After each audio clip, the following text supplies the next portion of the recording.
بہت سے لوگ اپنے جاگتے وقت کا زیادہ تر حصہ اسکرینز کو دیکھتے ہوئے صرف کرتے ہیں اور اس سے صحت کے بڑھتے ہوئے ایک شعبے کو فروغ ملا جس کا نام ڈیجیٹل ویلنس ہے۔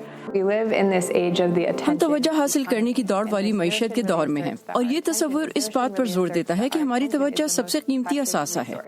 نینا ہرشر ایک سماجی کارکن اور ڈیجیٹل ویلنس کلیکٹیو کی سی ای او ہیں۔ یہ ایک ٹریڈ ایسوسی ایشن ہے جو ذہنی، جذباتی اور جسمانی صحت کے لیے ٹیکنالوجی کا بہترین استعمال تلاش کرنے کے لیے وقف ہے۔ نینا ہرشر کے لیے اسکرین ٹائم کے خلاف لڑائی ذاتی ہے۔ بچپن میں ہکلاہٹ کے مسئلے کے باعث وہ آنکھوں کے ذریعے رابطے پر انحصار کرتی تھی۔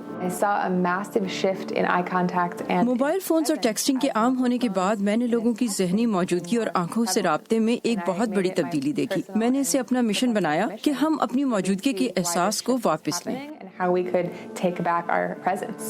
ایک تنظیم امریکہ آف لائن نومبروں کے لیے ڈیوائس فری کیمپنگ کا تجربہ پیش کرتی ہے۔ اس کا آغاز نوجوانوں کی باسکٹ بال ٹیم کے ایک کوچ نے اسکرین ٹائم کی وجہ سے ٹیم میں اتحاد کی کمی کی وجہ سے مایوس ہو کر کیا تھا۔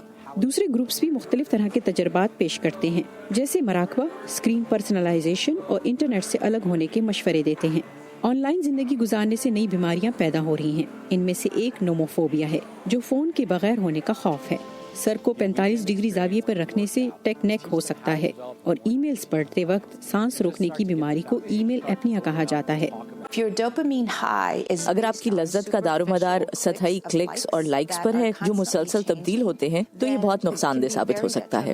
یہ کافی ہے کہ کوئی ڈیجیٹل ڈیٹاکس کرنا چاہتے ہیں، کچھ کوشش کر رہے ہیں۔